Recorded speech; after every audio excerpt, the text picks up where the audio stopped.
further use of hydroxychloroquine. It's now a bit more in doubt with some of the more solid stuff we've had recently, and it looks like it's going to be limited to randomized controlled clinical trials.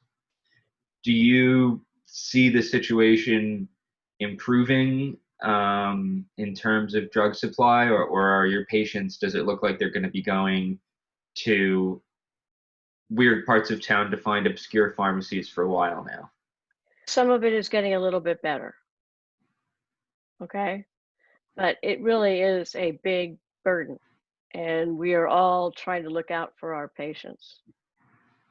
So it's one of the burdens that they didn't need. This side of it, we're seeing data. We just had the EULAR meeting as a virtual meeting and so on. Apparently 18,000 people attended virtually. We now have enough data to sort of say that, no, our rheumatic disease patients don't seem to be that much more likely to get COVID and have a severe disease course. So that makes us feel quite a bit better. There's been this sort of degree of, well, what do you do with a clinical trial? And it's not necessarily for COVID.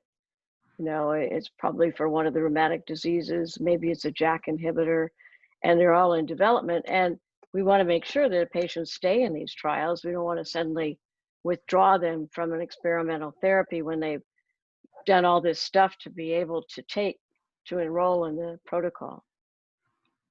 So that's been another issue. I think the knowledge about whether you use an unproven therapy or not, if it has some kind of influence on another disease state, is rather important.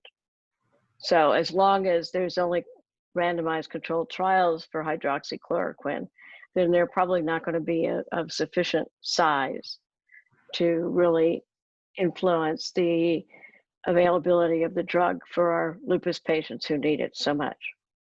I think that's just the important point. We have enough of the expensive biologics. We have enough IL-6 inhibitors, and we have enough IL-1 inhibitors. But that's kind of ironic, but true.